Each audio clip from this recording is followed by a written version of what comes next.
Okay, so the topic here is best supporting actors, and what I want to spend time with tonight and over the next couple of sessions together is focusing on trying to get a better understanding of some of these other characters in the Megillah itself.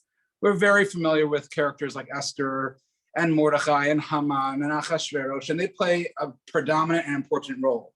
But if you ever watch any movie that's worth anything, you'll know that sometimes it's the supporting characters that make the biggest difference and can really take the story and move it from being just a good and interesting story to really making it great. And more than that, it's sometimes the supporting actors that help us best understand the roles that the main players, the main actors themselves are participating in. And so that's what tonight's class is about. I want to start with Vashti. Now, what's fascinating about Vashti is that there are a bunch of people who are mentioned before her in the Megillah, 6 other people.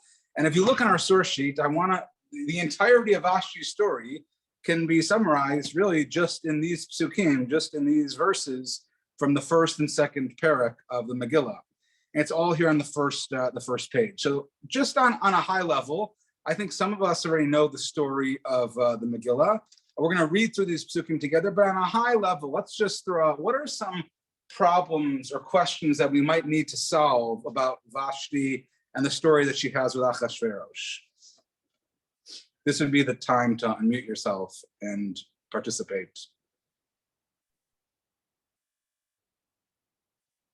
Don't all go at once, please.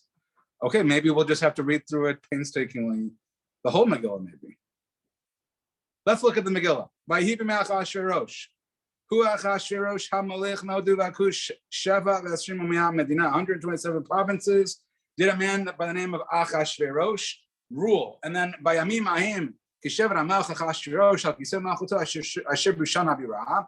It happened that when he was sitting in his throne at this time, Bishnat Shlosh L'Malcho was the 3rd year of his ruling. Asa Mishtei decided to throw a big party, L'chol Sarav Avadav, for all of his officers, all of his servants, Chel Paras Madaya Partim, V'Sarei Hamninot Lefanav, all the different officers, everybody came, and in fact he throws 2 different parties, but we cut that out for the sake of time. Now enters our supporting character Vashti, Pasuk Tet, verse 9. Gam Vashti Malka Asta Mishtei Nashim.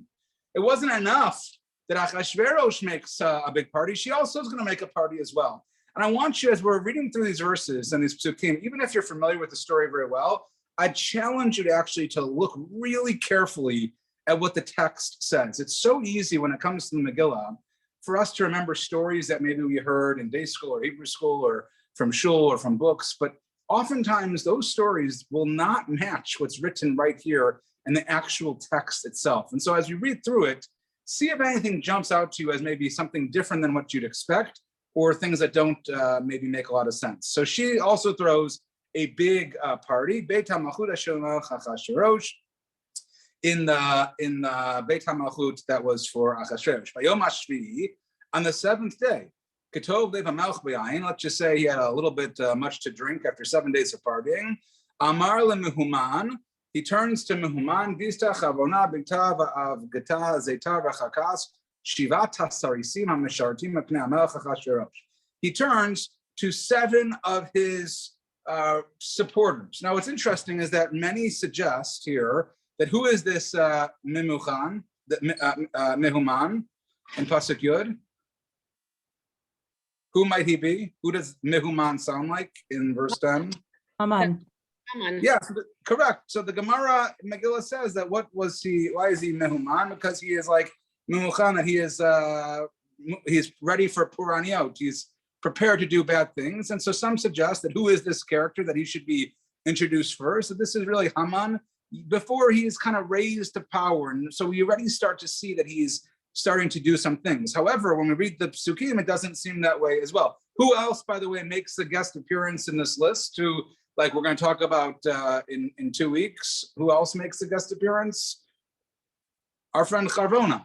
Remember, Charvona, most of us only think about Charvona at the end of the story, but it's interesting that Charvona also makes an appearance at the very, very beginning of the story, which I think in itself is something that needs to be dissected. But who are these people? Who are these people? Some suggest that these people are more than just like officers or supporters or advisors, but they were actually all eunuchs as well, which is just interesting that these are the people that he turns to. So he turns to them, and what does he do? He turns to them and says, "Lehavi et Vashti malka lifnei hamelech beketer malchut," to bring Vashti beketer malchut. What does that mean, keter malchut? Wearing the keter, wearing the crown. She should come. And the Midrash teaches us based on this that what does it mean that she was wearing the crown? Meaning just the crown, nothing else. She should come in the nude, and all she should do is wear the crown itself. Why? To show her beauty to everybody else. So let's just pause here for a moment. What stands out as like a strange thing between these two psukim, pasuk yud and pasuk yud aleph? If the king wants to do something, what does the king do? He makes a decree. Does the king make a decree here? No. There's no decree. What does he do? Instead, he turns to some of his advisors and says, "Hey, do me a favor. Can you go find my wife for me?" So this is a strange thing. Is he not on talking terms with his wife? Why does he involve these advisors in this situation? More than that, what is the relationship between the advisors and Achashverosh relative to Vashti? And then why does he suddenly invite her to show her beauty? What is going on here that's so significant that she wants to suddenly, out of left field, show her beauty to everybody else? It's a very strange thing. Let's keep going. She hears the message from the Sarisim, and she says, "No, I'm not going to come." And you can imagine that did not sit well with King Achashverosh. He was quite angry. He says, "Let it be known." So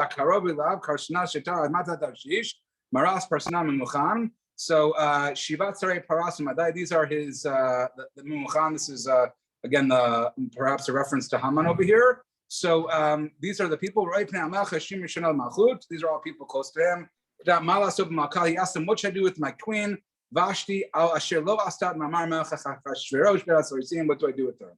So enters Mumuchan and says,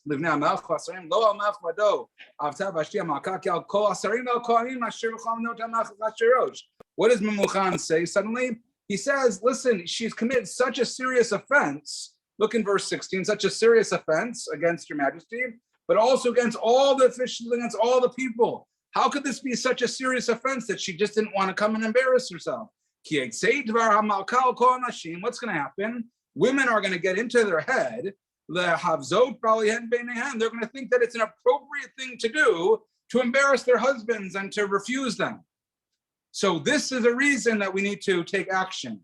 They'll see what happened. They'll see what happened to you, O great king. And they're going to think to themselves, wait a second, the women are going to revolt everywhere. The whole system is going to come crumbling down, he says. Again, everyone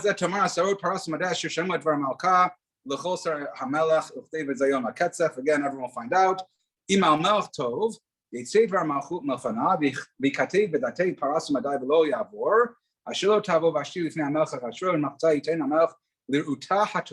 What does he suggest in verse 19 in Pasuk Yotet? That we should take it and give it to someone else who's more worthy. What does that Pasuk remind anybody of anything, Pasuk Yotet? If you flip your page for a moment, it's really fascinating. If you turn to Shmuel Aleph, the story of Shmuel and King Shaul. Shaul HaMelech was given a very specific command to do what? To kill all of Amalek, and he doesn't do it. Well, he kills the people, but he leaves the animals. God says that he should have killed the animals. Meanwhile, you've got all these animals who are like huffing and puffing because, as the legend goes, they were actually like shape-shifting human beings. And Shmuel said you need to kill everyone. In addition, he kept Agag, the king, alive as well. But notice the language here in this pasuk in chapter 15, pasuk Kavchet. Vayomer lav Shmuel kara Hashem mamachut Yisrael me'alecha hayom. Today, Shmuel says to Shaul, God is going to tear away your kingdom. And what happens moments before this is that as Shmuel walks away, Shaul grabs his cloak and it tears. And so in response to the terror, so he comes to him and says, the same way you tore my cloak, God's going to tear away the kingship from you. And who's it going to go to? Unitana l're'acha hatov mimecha. It's going to go to your re'acha. It's going to go to your friend who is more worthy. Hatov mimcha. Look at the language in Pasuk Yatet in verse 19. What does it say here? Who is the malchut going to go to from Vashti? Lir uta hatova mimena.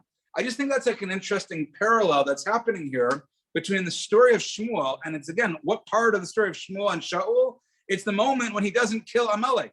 And who do we know that Haman is a grandson of? Amalek. So it's just a fascinating comparison here that the very same Memuchan, who again, who is Memuchan Leporaniot, as the Gemara says, is perhaps using the same language that Shmuel uses to Shaul for not have killing what could have possibly been Haman's grandparents or great-grandparents. Just a fascinating turn of phrase that I don't think is chance at all. I think this is the Megillah being very explicit in trying to use its language to teach us something. So anyways, word gets out. Vaytav hadavar pasuk kaf aleph hadavar b'nei hamelech v'asarim vayas hamelech kivar memuchan. He does what Memuchan tells him. Vayshach sarim al kumdon hamelech. So he goes and sends all these books, these svarim, these like letters everywhere to let everyone know what happened. Most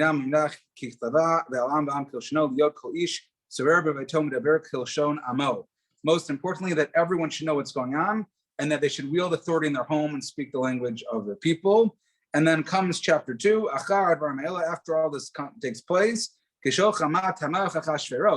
when he calms down a bit, and he no longer is of a drunken state, Zachar Vashti, he remembers Vashti and everything that she had done, and that which he decreed about her.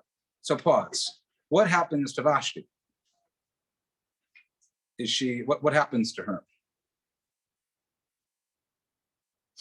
Does Vashti ever get killed? It doesn't say it. It doesn't say she gets killed. It just says she disappears. It doesn't even say she disappears. It just says that she just is not here anymore. What are some like textual clues, in particular in Perek Bet Pasuk Aleph, that might insinuate some things that might have happened to her? Notice how she's referred to in the Psukim here in Pasuk Aleph. What is when the text is describing her? Does the text call her as Hamalka, Vashti Hamalka? No. Just Vashti. So we know at the minimum she lost. Her kingship or queenship, whatever you might want to say. I saw a really, really crazy idea. I really don't. I don't subscribe to it, but I want to share with you in any case because I think it's like an interesting thing to think about, which is we don't know what happens to Vashti. And as we'll see, I think her character is pretty important to the overall narrative and overall story. It would be strange for us not to know what happens. Some suggest, I mean, there's this idea that I read about, which again doesn't resonate with me, but maybe it will with you, is that what happens to Vashti? So imagine Achashverosh's feeling. He feels, how would you describe his feelings in this pasuk? He's feeling a little bit of remorse. He's not so happy with what happened, but he can't walk it back.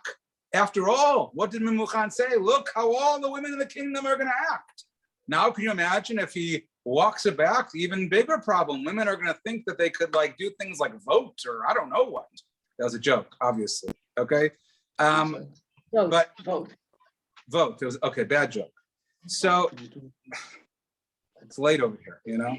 Thank you. I appreciate it. I thought it was funny. But in any case, so there's this notion that we don't know what happens to her, and some suggest that maybe she just goes back into the harem with everybody else, and she just lives her life, just no longer as queen. So this idea is that we are all of a sudden, out of left field, introduced to a character a little bit later named Esther. What do we know about Esther? Nothing. The only detail that we really know about Esther is that she does not have av va'im. She does not have parents. So this like hypothesis is that maybe Vashti has a turn of heart of her own, and maybe she converts, and maybe she is the same woman from all along.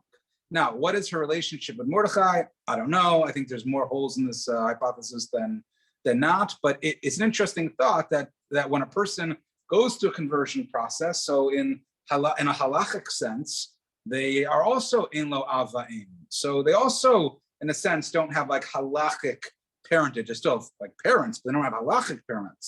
And so maybe Vashti is Esther, they're the same person. I don't know. It's something to think about, but not really beyond what I want to talk about today. So instead today, I want to focus on some basic questions. Like again, number one, why does Achashverosh take this domestic dispute, obviously between him and his partner? Why does he take this dispute and make it so public, right? Or why does he call in these confidants or these advisors into this conversation? Could he not have figured this out on his own? Or is, why is this the reaction? Because she doesn't want to come? Quite honestly, if you asked someone to come to see you, even if you are the king, unless you're such a wicked person to come, it's a pretty unreasonable request. So what does Achashverosh think is going to happen when he makes this request? Is he just so drunk they can't think clearly? And I think most importantly for this evening's discussion is, what about Vashti? How do we make sense of her actions and her refusal? Because if the king does ask you to do something, you really do need to do it. Is Vashti, can we learn anything about her righteousness or perhaps her wickedness from these psukim? And that's what I want to kind of explore over the next 20 minutes or so, half an hour or so. So I want to present maybe 3, maybe 4 different ways that we can look at Vashti, all which I think help us get a better understanding of the larger narrative. So to start, let's take a step back and try to understand who was Achashverosh. This is a matter of debate between Chazal, rabbinic literature, and actually like history. I'm not an expert in history. I wouldn't say I'm an expert in Midrash either. However, I'm more familiar with the Midrashim. But if you take a look, there are a few proof points. So for example, if you look in box number 3, let's try to see if we can pinpoint who Achashverosh was and when he lived. So one time, like one period of time that we see referenced in the Megillah comes in a few psukim later in Pasuk Hey and Pasuk Vav, when we're introduced to our very good friend Mordechai. He was living in Shushan. Ushmo Mordechai, his name was Mordechai, ben Yair, the son of Yair, ben Shimi, the son of Shimi, ben Kish, the son of Kish, Ishimini, who was from the tribe of Binyamin. Now, this is the tricky part. Asher Hagla Miushalayim, who had been exiled from Jerusalem, Im Hagola, Asher Haglata, Im Yachniah, Melch Yudah, Asher Hagla Nebuchadnezzar, Melch Bavel. He was at this person, Asher Hagla, it says Kish, but he had been exiled from Jerusalem, the group that was carried out during this time and driven out by Nebuchadnezzar. Who is the he? Is the he referring to Mordechai, or is the he referring potentially to someone else like Kish? Ever understand the question? Right? Asher Hagla Miushalayim. Who was the one who was exiled? So the rabbinic interpretation is that the person we're talking about here is actually, it's Mordechai. Mordechai is Asher Hagla Miushalayim. And if that's the case, then that puts Achashverosh living at a time period between the destruction of the first and second temple.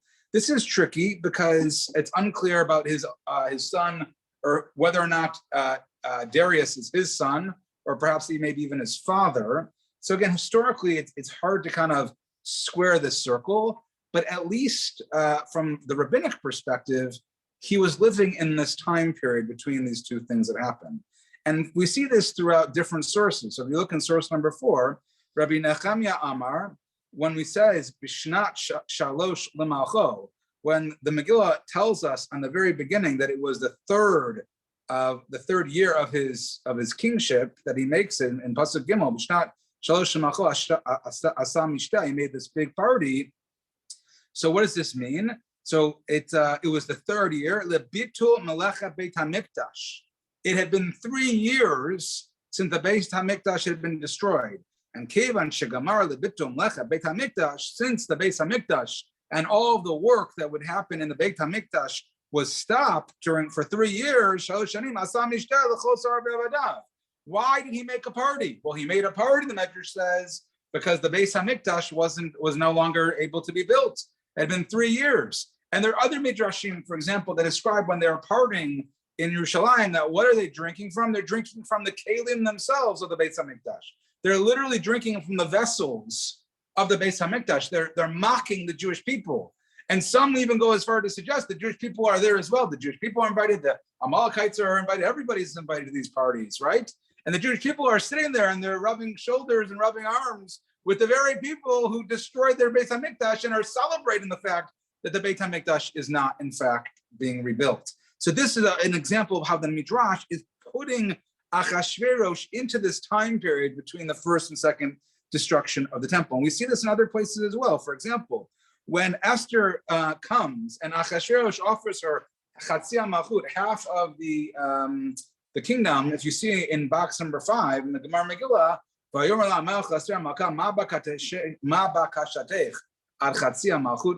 ask me anything, you can have up until half of the kingdom. What does it mean?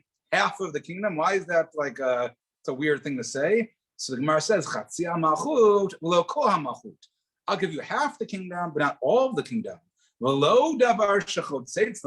not only is it not going to be that, I'm not going to give you anything that could be a barrier to the kingdom. What could be something that could be a mechitza to the malchus? Mind you, what are we talking about? Binyan Beit HaMikdash. You can ask for anything. This is like an amazing question. Esther is standing in front of King Achashverosh. She could ask for anything. This was the very famous question that's asked of Rabbi Yochanan ben Zakkai when he's offered to do anything he wants. And what does he say? He says, "Tanli Yavna v'chachamad." Give me Yavna and its sages. She is standing literally in front of the king, and the king is willing to grant any request that she wants. And Esther asks just to give permission for the Jewish people to fight back. She could have asked for the Beis Hamikdash, and yet she doesn't. And she doesn't perhaps because of this unique language, because Achashverosh perhaps was no dummy. Now that tells us a little bit about where Achashverosh was living and his background. This also helps us understand a few other pieces. One other insight about Achashverosh. If you take a look in the very first pasuk, anyone notice like strange language relative to how he would describe a king in verse number 1, going back to the previous page in pasuk Aleph? His name was Achashverosh Hamolech Mehodu Vadkush. What should it have said? And the Gemara talks about this. Rav says this. If you were to describe him, you would call him Achashverosh, right? You call him Bimei Achashverosh Melech, wherever he was the king of. In the same way, for example, in the Gemara says, Vayhi Bimei Amarfel Melech Shinar. He was the king of Shinar. When it uses the word Hamolech, it suggests that perhaps he was doing something. He was a usurper of power, and perhaps he usurps the power from Cyrus. Cyrus had given permission to rebuild the temple, and so he usurps it, and perhaps is the one who prevents the temple from being rebuilt. Now, let's try to understand, how does Vashti fit into this? So there's a very famous line that we read on fast days. It'll be coming up shortly. If you look in pasuk, in box number 6, taken from Yeshaya, Parak Nun Hey, chapter 55, Tachat Hanatzut Yalev Rosh, the Tachat HaSirpad Yaleh Hadas. So instead of the briar, a cypress shall rise. Instead of the nettle, a myrtle shall rise. And the Gemara wants to know in box number 7, what does it mean, Tachat HaSirpad? That instead of the sirpad, that something else is going, that a hadas is going to rise. So this is an allusion. This means that we're talking about Vashti HaRasha. Why was she such a wicked woman? Bat beno shel Nebuchadnezzar HaRasha. Who was she that was so significant? She was the daughter of the son of the wicked Nebuchadnezzar, and as Kedichtiv, as it says, who burned the ceiling, Saraf, Refidat, same notion of, again, Sirpad of the house. And who is the Ya'aleh Hadas? I forgot to include this in English. Who is Ya'aleh Hadas?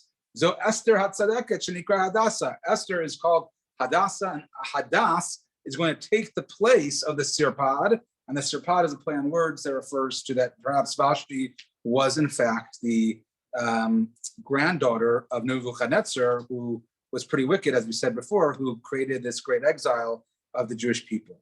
And so with that in mind, so if Vashti perhaps is a grandchild of Nebuchadnezzar, if perhaps Achashverosh is living at this time, this starts to give us a better sense of their relationship and perhaps her intentions and maybe even Achashverosh's intentions as well. The Malbim has, I think, like one of the best commentaries on the entire Megillah. It is well worth studying just that. We can have like a year-long class just on that, quite honestly. And the Malbim sees the entire Megillah really as a treatise on political intrigue. There's this big debate in the Megillah about whether or not Achashverosh himself is like, a dummy, where he's just not the smartest or sharpest tool in the shed, or whether he's incredibly calculating and wise and deft and smart. There's this like balance between these two ideas. And what the Malbim tells us here is that not only was he intelligent, but he was so dangerous with his ability to be so conniving and so manipulative. When we think about like kings, there's different types of kings or monarchs, right? We got the Queen of England, right? She's not exactly like a tyrant, but then you've got others who really are more like tyrants than just who wield like real power instead of just people who sit in the throne. And if you look carefully what the Malbim says, and you can follow the Malbim's words throughout the Psukim, you'll see that Achashverosh is very, very careful and very smart about what it is that he's trying to do. So let's read it in the English. It just reads a little faster and a little better. So now it reports how immediately at the start of his reign, he grabbed hold to such an extent his heart led him to alter the throne, which had been in Babylon, moving it to Shushan and making Shushan the capital and royal city. So again, the Malbim is saying, if you look in these first psukim, what does it say? That it is Bayamim Ahim Keshevet Hamelach Achashverosh Al Kisei Malkuto. At the time when he was sitting in his chair. What does it mean, his chair? Normally, if you are trying to continue a tradition, if you will, what do? Nothing gives you greater joy than to sit in your father and grandfather and great-grandfather's chair who ruled for many years before you. But what does he do? He takes and makes a new chair and he relocates the kingdom to Shushan, right? And more than that, he does it to such an extent that he didn't fear that, thus he showed his strength, thinking immediately to reign without limits, to such an extent that he didn't fear that his subjects would rebel against him for changing the royal throne. And number two, his greatness and power. When a regular person becomes king, it's his honor to sit on the throne of past kings and not on a throne he makes for himself, which would actually reduce his honor. But he exalted himself so much that he established a new throne for himself.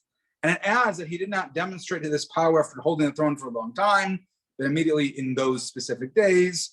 And here's the important part. His ultimate goal then was to show the nations and ministers. Why does he bring Vashti out? Because he's trying to show everyone that he did not marry her for her lineage, but for her beauty, since she was so beautiful. For if he had married her for her lineage, remember, she is the granddaughter of the great Nebuchadnezzar. And so this is like, prime stock. If you're trying to get up in the world, who are you going to marry? You want to marry a Vashti. And so what does he want to prove to everybody? I didn't marry her because she was Vashti. She means nothing to me. Who am I really? I am really the person who is great. And my power does not come from her. My power comes from me and my success and my conquerance. And so he focuses on her beauty and say, she was such a beautiful woman. In fact, I think in Persian, I can't remember where I saw this once, but in the Persian, the name Vashti actually means the most beautiful, right? It's just like a fast saying, like this is, in Persia, this is what's happening. So he wants to emphasize that through her royalty, it came to inherit the kingdom. He would not then show off her beauty, for whether beauty or ugly, he would have married her, since with her comes the kingdom. So this way, he reveals that he does not consider her a queen in her own right, and that he rules only because of himself, his strength, and his power. And so what we see here is that he's trying to establish himself. He takes her as his queen for beauty, not because she's an heiress to the throne. Notice carefully in those first psukim that Vashti's title changes a few times. Look in Pasuk Yud Aleph. How is she referred to in verse 11? Vashti HaMalka. Look in Pasuk Yud Bet. In Pasuk Yud Bet, what does it say over here? Vatima'in HaMalka Vashti. So we see here that there is a difference in the way that she's being referred. Is the fact that she is being commanded in verse 11, she's being commanded to bring Vashti HaMalka, Vashti. And she, by the way, happens to also be the queen. But when she responds, Hamalka Vashti, she's saying, no, I'm the queen. I'm not chopped liver here. I'm the queen. You married me for lineage here. And so one possibility in trying to understand Vashti's refusal and this entire story here is that this is all about Achashverosh's ability trying to push other people down to pick himself up. This is not a story of drunkenness. This is a story of a calculated tyrant. And in a sense, we can look at Vashti almost like a feminist hero, right? Vashti refuses to debase herself to this man, and even at all consequences, even if it could mean death or exile or excommunication or whatever it does happen to Vashti. So I think that's one way to read it. And on a similar vein, if we look at it in that regard, and I think, by the way, more and more in the last, number of years, many want to see Vashti in this way. I think we can also read it using the same piece of information slightly differently. Again, I'm not saying one is a better reading than the other, but if you look here, take a look in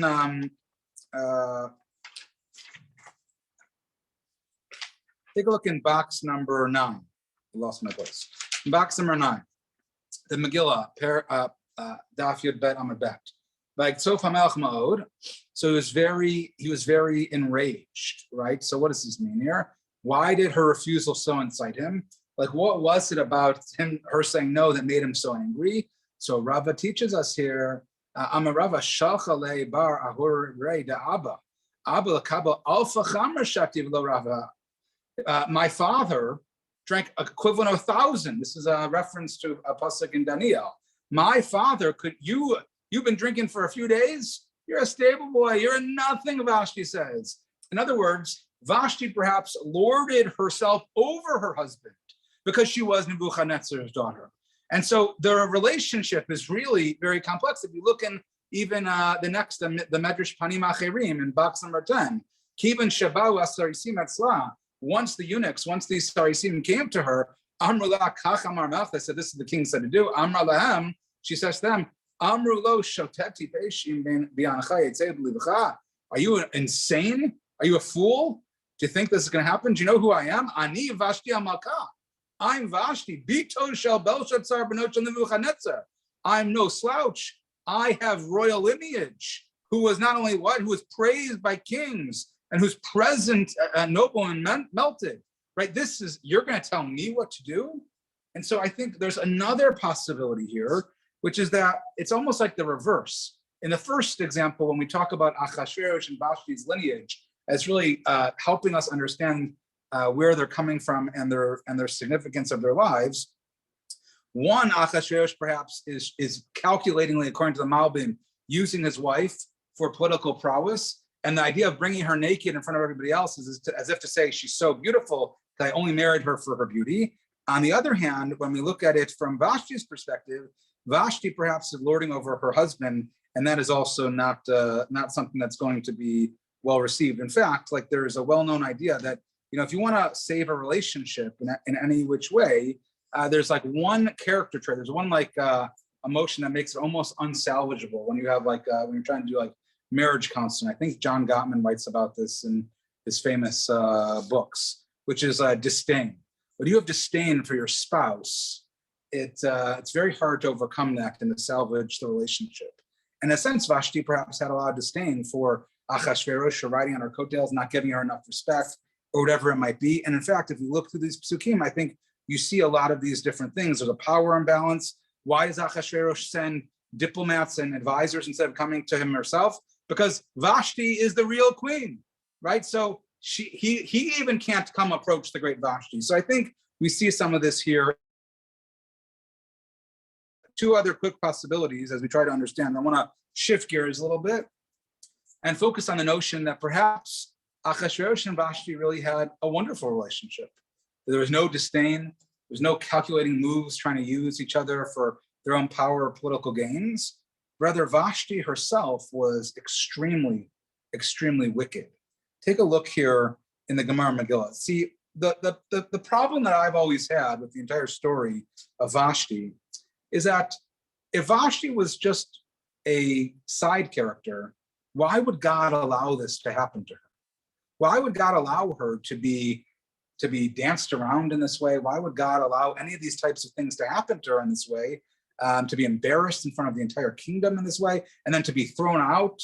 Like, what did she do to deserve it? And the rabbis try to figure this out. Chazal in the Gemara Megillah, which is just like a little bit above the last piece of Gemara Megillah that we saw, tries to fill in the gaps. And the Gemara tells us, I'm going to say a little bit outside, is that she also makes a Suda, and they both had sinful intentions, both Achashverosh and Vashti. And so what happened is that she was invited to come naked, because what were their goals? They both, it was like a giant like orgy. Everybody wanted just to be sleeping with everybody else. But here's what's interesting. Vashti here is being punished. Shebemidah shadam modeh. This is the third paragraph. In the way that a person acts, God punishes them. Midah keneged midah, an act for an act.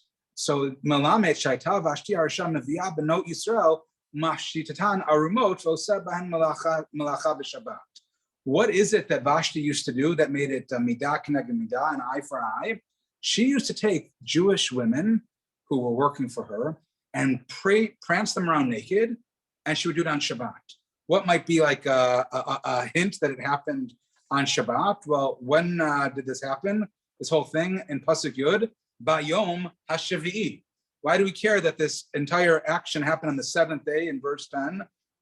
Right? In the seventh day, meaning what's the seventh day? On Shabbat. Come the seventh day, all this happens. And so she used to hurt people on Shabbat and make them do terrible things on Shabbat. So she herself also gets punished in this way. And what's the other hint? In the first pasuk in Perek Bet, it talks about a gzeirah, it talks about a decree that happens on her. In the same way she decreed bad things to happen to the Jewish daughters, so too she had bad things happen to her as well. Now, you might want to say, if she was prepared she was excited, she was Achashverosh's partner, she was excited to come dressed in this way with just the crown and nothing else, and wearing no other clothes. So this is why now the Gemara kind of like invents the story, if you will, that suddenly she breaks out in leprosy, or maybe that God fashions her a tail, meaning why would she refuse? If she is Achashverosh's partner in every single way, why would she refuse?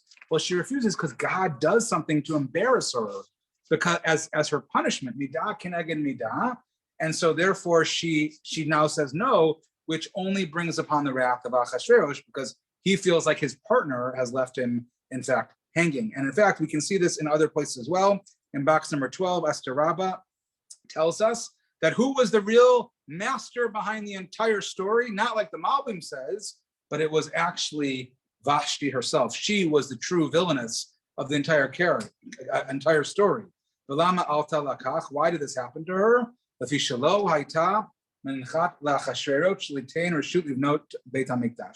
she never gave Achashverosh permission to rebuild the Beis Hamikdash. If she in fact is the grandchild of Nebuchadnezzar, she would not want that to be rebuilt.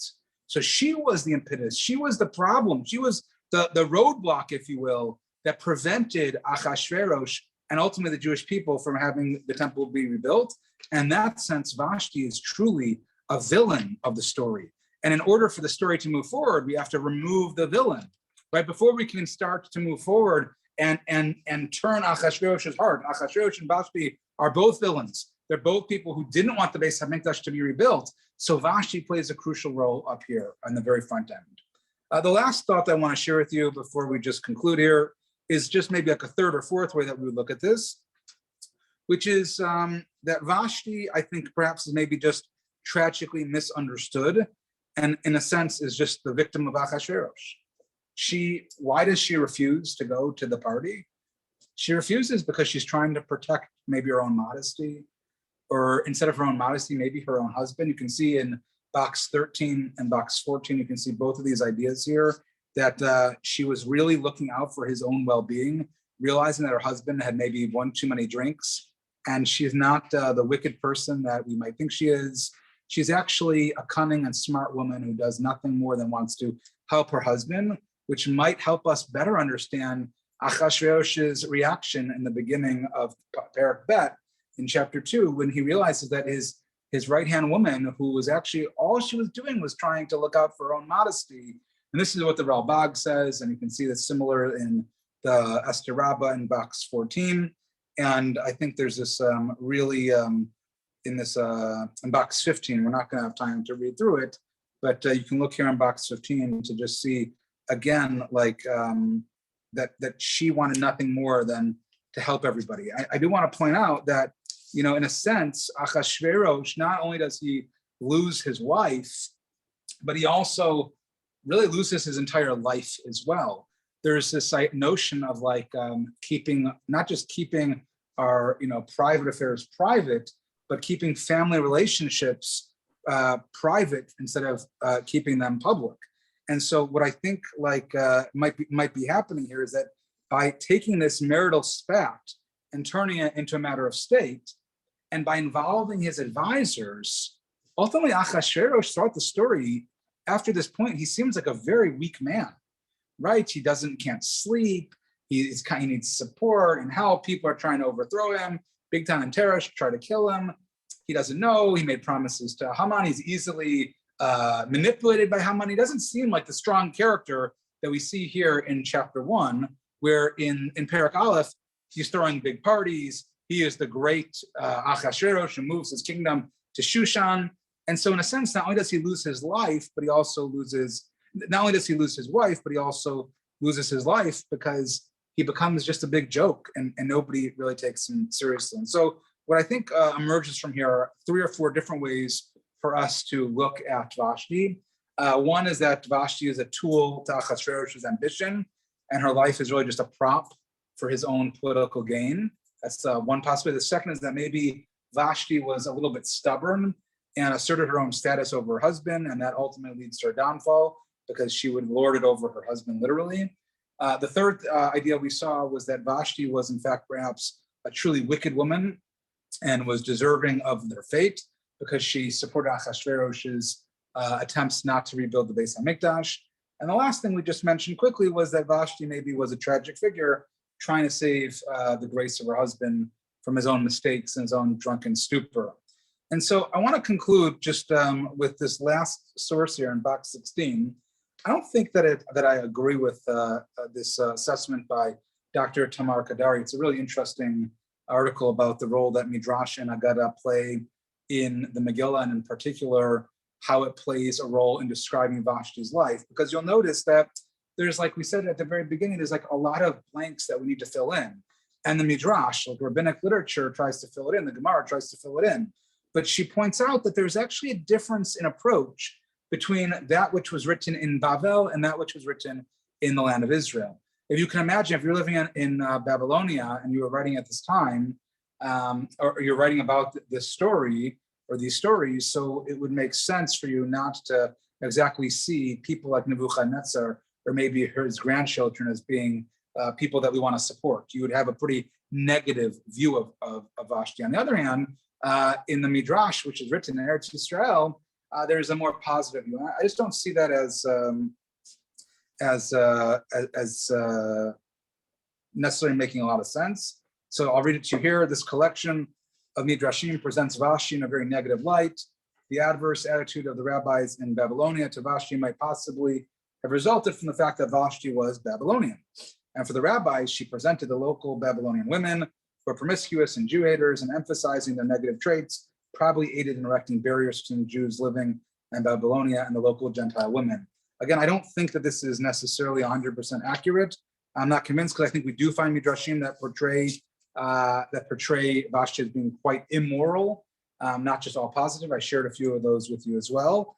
But I do think it's something to point out. But no matter how we kind of take it, I do think that this idea of seeing Vashti as being wicked or maybe even deserving or being involved in her own fate, like she was deserving of what happened to her, or for creating this disdain for her husband, I think it actually serves a much more significant and important point for all of this, which is that we don't feel too bad for her. Meaning the commentaries are trying to fill in the gaps so we don't feel bad for Vashti. How many people dress up as Vashti on Purim? I don't know anybody dressed up as Vashti. It's Queen Esther. Maybe they do. I shouldn't say that. If you once dressed up as Vashti, I meant you no insult. But no one, Vashti, no one sees her in this way. We see her as someone that perhaps we shouldn't maybe feel so badly for. And I think this idea, this image of Vashti as like this Jew-hating woman who justifies, in a sense, it justifies her own replacement by none other than Esther. And had she not gone through with this, had we not been able to paint her as deserving of her fate, then we would have a lot of guilt when we read the story. We'd feel really bad about it. And in that sense, her role maybe serves like a literary goal, which is not only does it make the reader feel a little bit better about themselves, but it helps move the story forward. For if we were feeling bad for Vashti, then when we looked at Esther's great rise to power, in the back of our heads, we would say, yeah, but what about poor Vashti? Yeah, that's nice for Esther, but Esther, maybe help out your sister Vashti over here. But by portraying her in any of these ways as either being disdainful and therefore deserving in some way, or just being a political pawn, whatever it might be, or just simply being wicked, it makes the story a lot easier to swallow and a lot easier to tell. And in that sense, I think it really makes Vashti a great supporting actor, because that's what supporting actors do. They help the main characters look their best. And so I think there's a lot more to unpack about Vashti. The psukim, I think, are very, very unclear. And I'll be happy over Shabbat or next time we see each other in person, or for those who are here, you want to stick around and schmooze in person, be happy to continue the conversation. So with that, we'll stop here. We'll pick up next Wednesday night. Next Wednesday night, we'll be talking about Zeresh, another wife. This time, Zeresh is the wife of Haman. We'll talk about her and her role in the story and supporting Haman. And join us again, 8 o'clock, same time, same place, and have a wonderful, wonderful evening and a Chodesh Tov and a happy Purim. Chag Purim Sameach.